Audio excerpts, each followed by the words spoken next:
বা একটা মেয়ে গ্রামে বিশ্ব সুন্দরী, ঠিক আছে, হ্যাঁ বুঝতে পারলাম ভাই। সঙ্গে ধরে বেঁধেছে। হুম।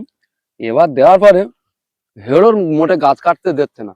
না এবারে গ্রামের বন্ধু বান্ধব বলতেছে, বলে কই রে মালটা তো হেভি এনেছিস, তা কাজ বাজ হচ্ছে ভালো? কোন বলে দোস্ত কি বলবো, আমার বউ আমার আর দিচ্ছে না। তাও এবারে বন্ধুরা যুক্তি দিয়ে দিয়েছে, দেওয়ার পরে ও সেই যুক্তিটা শুনে চুপ করে আছে। অন্য গ্রামের মেয়ে একটা মরে গেছে, আর ওদের বাড়ির সামনে তো বল হরি বলে আর নিয়ে যাচ্ছে, ঠিক আছে, ঘুরে এইদিকে যা। মোল্লারও নয় তো।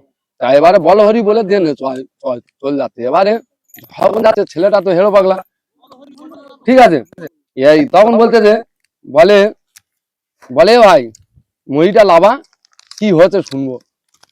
তখন সেই লবগুলো বলতে, না রে ভাই মরি লাভাবুনি, আমরা ফোলাতে যাচ্ছি ভাই শ্মশানে, আমাদের ছেড়ে দে। তা বলতেছে, বলে এই মেয়েটা কি হয়ে মরেছে। তখন এবারে সেই লবগুলো বলতেছে, ভাই জানিস এই মেয়েটা গ্রামে এত সুন্দরী ছিল তো, অন্য কোনো ছেলেদের গাছ কাটায়নি বলে না, ঠিক আছে, ও মোটামুটি বুধ পচা রোগে মরে গেছে, ঠিক আছে, বুধ পচা রোগে মরে গেছে, বুধ পচা রোগে যেই মরে গেছে।